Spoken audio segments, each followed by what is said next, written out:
Boa noite, irmãos. Primeiramente, é um privilégio estar aqui. Eu tive a oportunidade de ministrar com vocês a palavra de Deus, se não me engano, em 2002, quando eu cheguei com Cilinhas dos Estados Unidos, e foi no aniversário também da Graça e Paz. Quantos anos está fazendo? E quantos anos a Graça? 21 anos, olha, você vê, no comecinho então, ali na Pedro Lessa, né? Foi realmente um grande privilégio estar aqui novamente, depois de 20 anos.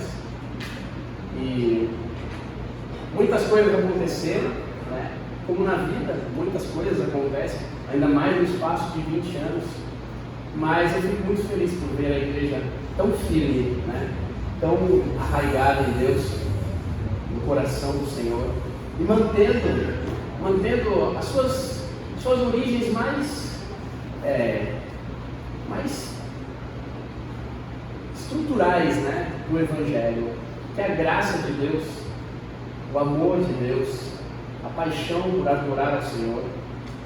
Confesso que quando eu conheci não que já conhecia há muitos anos o Silas, mas quando eu tive a oportunidade de conviver com ele, eu estranhei muito, porque o conceito da graça era uma novidade para mim.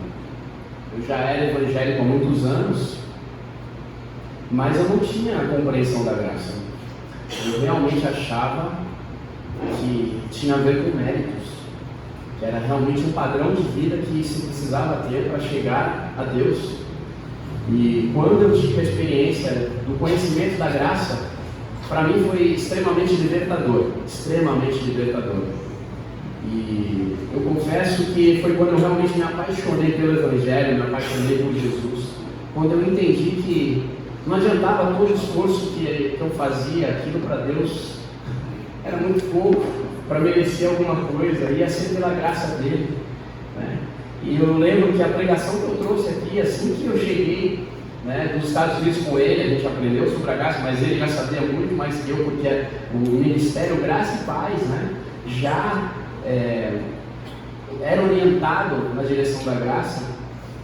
E eu cheguei aqui, eu lembro de pregar sobre o amor de Deus, que no final das contas tudo se resumia em amar a Deus, era tudo relacionado a amor, né? Não interessa o quanto a gente seguia as leis, se a gente não amasse a Deus, não teria valor nenhum naquilo tudo que a gente fazia, porque a essência era amar a Deus. E amar a Deus era que nos impulsionava até a cumprir os mandamentos, né? E esse amor, essa graça, são os alicerces da igreja. E são alicerces inabaláveis. E essa é uma igreja edificada sobre a rocha. Que vem as chuvas, né? Vem as tempestades, vem os ventos, os terremotos, pode vir o que for, ela não se abala, ela permanece firme. Passa Covid, vem Covid, vai em guerra, é o que for, a igreja está firme e forte, porque ela está construída sobre o fundamento do amor, da graça de Deus, da mensagem mais pura e essencial do Evangelho, que é a que nos faz permanecer firmes de verdade, que é o que nos faz desfazer daquela velha capa da hipocrisia, né, que demandava da gente uma aparência tão nobre, tão, né, tão alta em relação aos outros. Na verdade era tudo falsidade, mentira. E hoje a gente pode falar: Jesus, o Senhor sabe quem eu sou, e quando eu cair, o Senhor vai me levantar. E é isso, essa é a nossa vida com Deus, amém? Eu queria que a gente abrisse a Bíblia junto no livro de João 14, versículos 6 ao 11.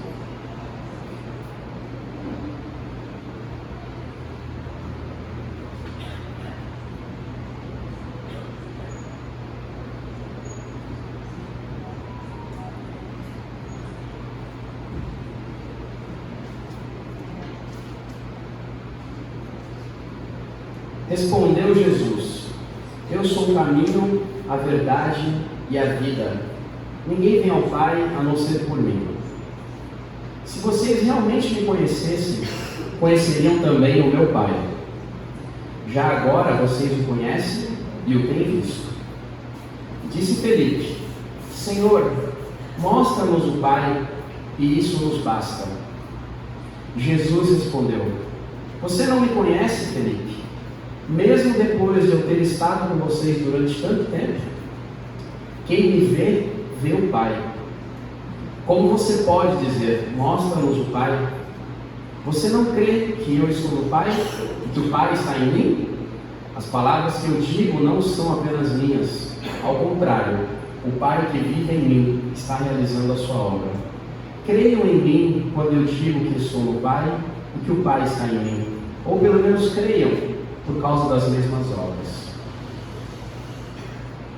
Aqui no livro de João 14, Jesus tinha dito para os discípulos que estavam planejando a morte dele e ele deveria seguir um caminho que os discípulos não seguiriam. E os discípulos falam para Jesus: mas para onde o Senhor vai? E Jesus fala: para onde eu vou, vocês não vão poder ir. Mas os discípulos ali insistem: não, nada disso, aonde você for, nós iremos. Só que Jesus estava indo para a cruz e não tinha ninguém no mundo capaz de segui-lo naquele momento. Não havia predestinação para mais ninguém ali, ou lugar para mais ninguém ali, a não ser Jesus. Então Jesus repete: não, vocês não estão entendendo. Para onde eu vou, vocês não vão poder ir. E Jesus então fala que ele é o caminho, a verdade e a vida. E eu queria falar hoje sobre a formação da igreja no coração de Deus. Um pouquinho sobre o que é a igreja. E de repente em algo mais antigo, até olhando lá para trás, no começo de tudo. E eu volto lá no Jardim do Éden. O Jardim do Éden, Gênesis 2, Gênesis 3 ali, quando Deus cria o mundo e cria o Jardim do Éden, ele faz o mundo, ele cria um endereço, um local chamado Jardim do Éden, dentro do mundo em que ele criou, o nosso planeta. Deus colocou ali no Jardim do Éden, Adão, para cuidar do jardim. Mas o jardim era um local físico com endereço fixo, e naquele local Deus se encontrava fisicamente com o homem. E em Gênesis 3:8, vocês não precisam abrir, mas eu vou ler para vocês, fala que, ouvindo o homem e sua mulher os passos do Senhor Deus, que andava pelo jardim quando soprava a brisa do dia, esconderam-se da presença do Senhor entre as árvores do jardim. Aonde eu quero que a gente enxergue aqui? Que Deus andava pelo jardim quando soprava a brisa do dia. Aí eu falei: olha, se ele andava pelo jardim quando soprava a brisa do dia, a gente entende que é um comportamento cotidiano. E aí, na minha curiosidade, fui pesquisando ali, faz muito tempo que eu não estudo teologia nesse contexto, mas fui pesquisando a palavra que foi usada no hebraico para aquele termo andava, e busquei até outros estudos sobre isso, que diversos teólogos realmente apoiam a ideia de que Deus frequentemente estava no jardim naquele horário, por causa do texto que usa a palavra andava. Ele está num termo em que andava continuamente. E em hebraico é a palavra haulak. Andava, foi usada aqui para usar a palavra andava, o texto, em hebraico foi escrito haulak. E o haulak, ele é visto na Bíblia em comparações com rios. Por exemplo, havia um rio que seguia em direção a outro rio, e era usada a palavra haulak para dizer que a água seguia, ou seja, se você fosse de manhã, a água estava seguindo, se você fosse à noite, a água estava seguindo, ela estava sempre seguindo, ou seja, é algo contínuo. E nós entendemos que nesse texto Deus andava constantemente pelo jardim quando soprava a brisa do dia. Era como se fosse uma hora marcada em que Deus se encontrava com o homem no jardim. E Adão e Eva sabiam que aquele era o momento que Deus andava pelo jardim e falava com eles, como se fosse um momento de ouvir a palavra de Deus, de se encontrar com Deus com uma hora marcada em um local específico. E o Haulat era justamente esse encontro, essa hora marcada, esse local específico. E por causa do pecado, o Haulat foi destituído. O homem não teve mais esse encontro com Deus, essa hora marcada com Deus. Na hora marcada com Deus, Deus chamava Adão e Eva. Deus chamava Adão e Eva. E o Haulat, que era o andar, conviver continuamente, foi desfeito com o pecado. Quando o homem pecou, ele foi expulso do jardim, foi expulso da presença de Deus e não teve mais acesso a essa convivência. E a queda do homem desfez isso, desfez essa convivência de Deus com o homem no Éden e causou dor dos dois lados. Deus, que amava a sua criatura, a sua criação, os seus filhos, já não teria mais como conviver, porque ele era santo. E o homem foi criado para conviver com Deus e para andar com Deus, já não teria mais acesso a Deus, porque estava condenado ao pecado. E a Bíblia fala em Eclesiastes 3 que Deus pôs no coração do homem o anseio pela eternidade. Todo ser humano possui uma carência enorme de Deus. Todo ser humano busca a conexão com Deus, caminhar com Deus. E no contexto de Gênesis 3, depois da queda e do afastamento do Haulat com Deus, do caminhar, do conviver com Deus, o homem tenta voltar ao Éden diversas vezes em sua existência. Nós vemos o desespero de Abel e Caim por invocar a Deus. Eles deviam ouvir as histórias que os pais contavam sobre o Éden, né? E eles invocavam a Deus. E a humanidade passou a buscar a Deus como invocação, porque eles precisavam, eles tinham carência da presença de Deus.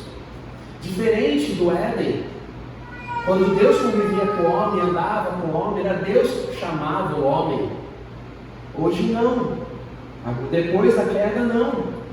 Caim e Abel precisavam invocar a presença de Deus, fazer sacrifícios, oferendas para invocar a presença de Deus. E assim foi por toda a humanidade, o homem tentando preencher esse vazio de Deus e buscando esse preenchimento. E nós vemos ali a Torre de Babel, o homem tentando subir aos céus pelas suas obras. Nós vemos ali as obras humanas, né, diversos homens tentando alcançar Deus, alcançar a conexão com a divindade por méritos, por obras magníficas. Nós vemos pelo bezerro de ouro. Eles não conseguem, com Israel não conseguia ficar um minuto sequer, né, sem ter notícias do que Deus estava fazendo. Eles falaram: eu quero saber, não dá para ficar tanto tempo sem divindade, vamos fazer um bezerro de ouro para preencher o vazio de divindade. Existe no coração do homem um vazio enorme, né, um espaço enorme que tem a ver com esse Haulat, que é a convivência com Deus contínua, a caminhada contínua com Deus. E aí eu pesquisei quantas vezes ali aparece novamente aquela palavra. E olha que legal, a próxima vez que aparece a palavra Haulat, Enoque andou com Deus. Enoque Haulat, com Deus. Noé andou com Deus, a mesma palavra. Noé Haulat com Deus. E quando Abraão recebe o mandamento do Senhor, olha só, quando Abraão atingiu a idade de 99 anos, ela era Abrão ainda, hein? Era o nome anterior. Apareceu o Senhor e disse: eu sou o Deus Todo-Poderoso. Haulat, na minha presença e seja perfeito. Anda na minha presença e seja perfeito.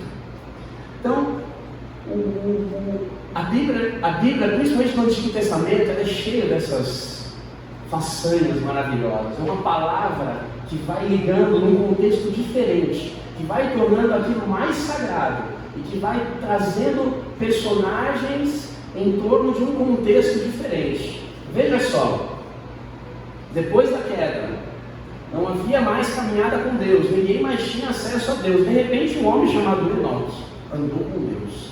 E a Bíblia fala que Deus o amou tanto que o tomou para si. A Bíblia fala que ele foi arrebatado. Depois Noé andou com Deus, mesmo depois daquele caos todo do pecado, né? Noé andou com Deus. E Abraão, Deus dá a ordem para ele: anda na minha presença. No mesmo termo utilizado para o andar com Deus no jardim do Éden com Adão e Eva. E o homem carente de andar com Deus, carente do Pai, pergunta a Jesus, pede para Jesus: mostra-nos o Pai, isso nos basta. E o texto de João 14 mostra o coração de Filipe pedindo para Jesus: mostra-nos o Pai. Mostra-nos o Pai. O mundo precisa ver o Pai. Porque o mundo vai procurar o Pai em qualquer coisa. Vai procurar o Pai nas drogas, vai procurar o Pai em guerras, vai procurar o Pai em diversas outras ocasiões, situações, comportamentos, fontes, que não é o Pai. É a carência do Éden, é a carência da sua origem de conviver com Deus continuamente.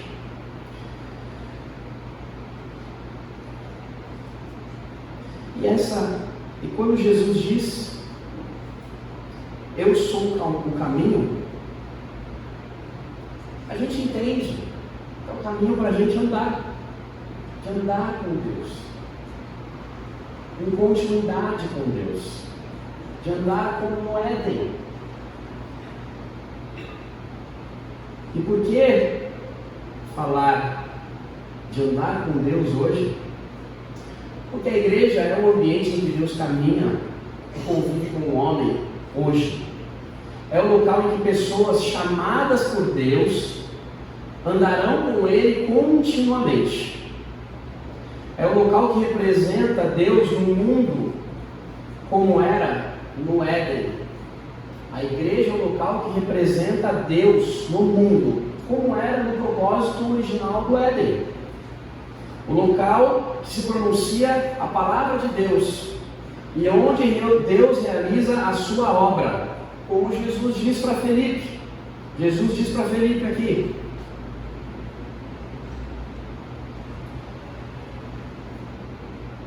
as palavras que eu digo não são apenas minhas. Tem mais algum protagonista parecido hoje? Que não falam palavras de si próprio, mas palavras de Deus? A igreja. A igreja não é protagonista da palavra de Deus hoje. Na verdade, ela é o canal da palavra de Deus. Ela não manufatura a palavra de Deus, ela é apenas um canal. E Jesus fala também: creiam em mim quando eu digo que estou no Pai, que o Pai está em mim, ou pelo menos creiam por causa das mesmas obras. Tanto na palavra de Deus, como nas obras. A igreja reflete Deus no mundo atual. A igreja projeta o Pai para o mundo atual, que é carente do contato com o Pai. O mundo diz: mostra-nos o Pai, e a igreja responde: eis o Pai, seus braços, suas mãos, seus pés, sua voz, seu coração. Nós somos o corpo de Cristo. Amém? Nós somos o corpo de Cristo neste mundo.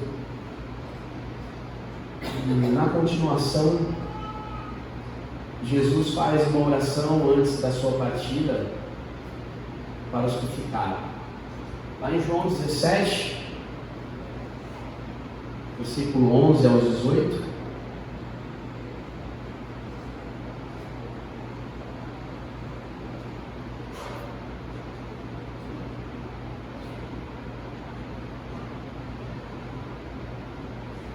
ele fala assim: não ficarei mais no mundo, mas eles ainda estão no mundo, Jesus estava orando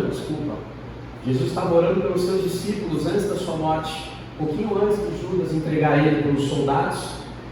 Ele se retira para orar pelos seus discípulos e fala: não ficarei mais no mundo, mas eles ainda estão no mundo. Eu vou para ti. Pai Santo, protege-os em teu nome, o nome que me deste, para que sejam um, assim como nós somos um. Enquanto eu estava com eles, eu os protegi e os guardei no nome que me deste. Agora vou para ti. Mas digo essas coisas enquanto ainda estou no mundo, para que eles tenham a plenitude da minha alegria. Dê-lhes a tua palavra, e o mundo os odiou, pois eles não são do mundo, como eu também não sou. Não rogo que os tires do mundo, mas que os proteja do mal. Eles não são do mundo, como eu também não sou. Santifica-os na verdade, a tua palavra é verdade. Assim como me enviaste ao mundo, eu os enviarei ao mundo. Jesus está orando e dizendo os planos. Os planos é que eles vão ficar no mundo. E Pai querido, protege-os, porque o mundo vai ser cruel com eles muitas vezes. Eles estarão representando o Evangelho agora no mundo. Eles serão os nossos embaixadores agora no mundo. E em seguida Jesus ora também por nós. E a oração que ele faz é tão bonita. Essa é a oração para os que virão depois daquele momento. Jesus fala assim na continuidade: rogo também por aqueles que crerão em mim, por meio da mensagem deles, para que todos sejam um, Pai, como tu estás em mim e eu em ti, que eles também estejam em nós, para que o mundo creia que tu me enviaste. Dê-lhes a glória que me deste, para que eles sejam um, assim como nós somos um, eu neles e tu em mim, que eles sejam levados à plena unidade, para que o mundo saiba que tu me enviaste, e os amaste como igualmente me amaste. Pai, quero que os que me deste estejam comigo onde eu estou e vejam a minha glória, a glória que me deste, porque me amaste antes da criação do mundo. Pai justo, embora o mundo não te conheça, eu te conheço, e estes sabem que me enviaste. E eu os fiz conhecer o teu nome, e continuarei a fazê-lo, a fim de que o amor que tens por mim esteja neles, e eu neles esteja. A oração de Jesus por nós era para que a gente conseguisse continuar sendo um entre nós, na nossa comunhão, mantendo o nosso momento Éden, o nosso momento Haulach, de cotidianamente nos encontrarmos com Deus, com os nossos irmãos, em um local específico, em que a gente combina, se organiza, e todos nós nos reunimos aqui, louvamos ao Senhor e buscamos ao Senhor, e aqui Deus, ele se sente realmente no Éden. Ele fala: esse é o momento em que eu trabalho, em que eu chamo, em que eu trato, em que eu curo. Esse é o momento em que eu ensino. E este é o Éden de Deus. E é por isso que Jesus se preocupa tanto com a sua igreja. Por isso que Jesus tem tanto amor por ela. Por isso que ela é chamada da noiva de Cristo. Por isso que nós somos o corpo de Cristo. É algo muito além. Muito além. E nós somos um com Cristo. E assim como Jesus fala para Felipe, que se você quiser ver o Pai, você vai ver o Pai olhando para mim, Felipe. Jesus repassa essa responsabilidade para a igreja. Quando ele fala que eles sejam levados à plena unidade, para que o mundo saiba que tu me enviaste e os amaste como igualmente me amaste. Para que reconheçam que essa é a igreja verdadeira, que é o reflexo de Deus na terra. Essa é a oração de Jesus. Paulo, mais para frente, fala que nós somos embaixadores de Cristo. Nós representamos o reino de Deus neste mundo. Nós representamos o céu na terra. E Deus vai chamar pessoas para este lugar. Deus vai atrair pessoas até nós, porque nós somos embaixadores. Ora nós vamos pregar o Evangelho, ora os escolhidos, os sedentos por Deus vão chegar até nós com problemas incríveis. E eu me lembro da minha esposa, quando ela começou a caminhar com a gente, aqui na Graça e Paz, eu me lembro dela falando assim: Lucas, está chegando umas pessoas estranhas, com uns problemas esquisitos para mim. E realmente você passa a receber cada tipo de demanda que você fala: nossa, como essa pessoa está me trazendo esse problema? E antigamente, ninguém nem considerava me trazer aqui um desabafo, mas Deus vai trazendo as pessoas para nós. Deus vai trazendo porque Ele está realizando uma obra no mundo. Ele realiza a sua obra no mundo através da sua igreja, através daqueles que andam com Ele continuamente. Porque o mundo precisa de Deus. O mundo é carente do encontro e do convívio com Deus. E Deus ama o mundo. Ele vai falar que Ele ama de tal maneira que Ele deu o seu próprio Filho. Então Ele ama de verdade, não é aquela coisa de... Não, Deus ama de verdade, deu o seu próprio Filho, Ele quer que as pessoas se acheguem a Ele, conheçam a sua verdade, conheçam o seu caminhar, conheçam a reestruturação do Éden, o novo plano.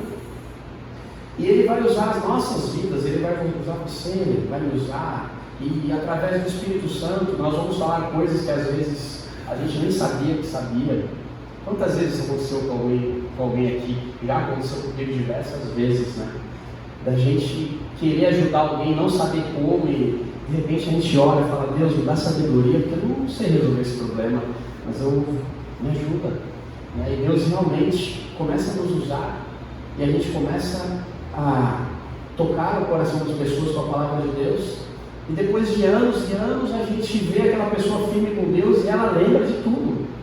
Esses dias uma moça chegou para mim e falou assim: Lucas, eu era viciado em crack, eu tinha 2 filhos, eu saía de casa de madrugada, depois que eles iam dormir, eu ia para a rua fumar crack.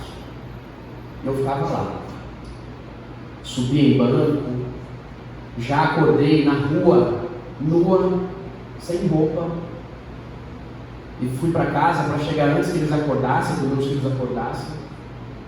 E um certo dia eu ouvi você dando uma palavra e falou tanto comigo, uma mensagem, e ela lembrava da mensagem, e eu nem lembrava dela de tê-la naquele dia, mas Deus usa a gente. Deus usa a gente.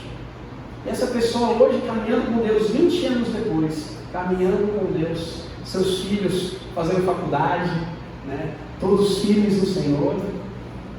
Um dos filhos nunca bebeu nem cerveja, já tem uns 25 anos, nem cerveja. Então você vê assim, um comportamento totalmente radical. Eu falei para ela: você imaginava isso naquela época? Ela falou: de forma alguma, eu não sabia nem se eu ia continuar viva para cuidar dos meus filhos.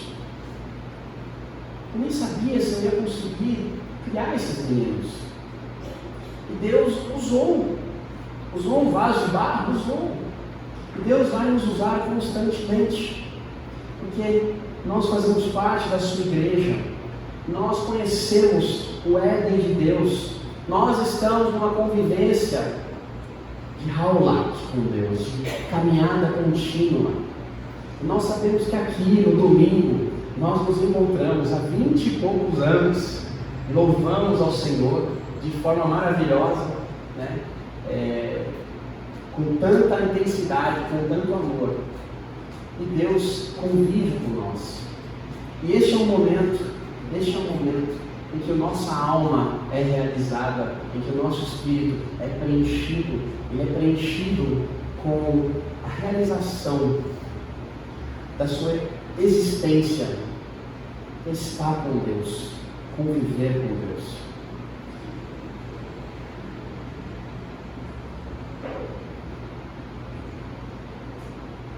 Em Apocalipse, a Bíblia encerra como se fosse um livro, né? Com um final feliz. No começo, tudo se desmorona, a caminhada em convívio rotineiro de Deus Criador com a sua criatura, ele é desfeito. Mas no final do livro de Apocalipse, você vê o convite, né? O Espírito e a noiva dizem: vem. Quem ouvir, diga: vem. Quem tem sede, venha beber das águas, da água da vida. E esse é o nosso papel para o mundo. Repetir isso: venha, venha, venha. Nós vamos ver pessoas vindo até nós, vindo até aqui, buscando a gente com problemas, buscando a gente, procurando soluções. E você tem a certeza que foi o Espírito Santo que trouxe. E você tem a certeza que o Espírito Santo vai te usar. E isso é ser um canal de Deus. O ministério se resume em ser um canal para que os recursos de Deus se encontrem com as necessidades humanas. Um canal de amor. Nosso trabalho como cristãos, como membros da igreja, do corpo de Cristo, é sermos canais de amor, canais que melhor consigam refletir ou transportar os recursos de Deus às necessidades humanas. E Deus conta conosco para isso, para realizar essa obra maravilhosa e restabelecer a sua caminhada contínua. Vamos orar. Senhor, muito obrigado, Deus, por esta noite. Muito obrigado, Senhor, porque em Jesus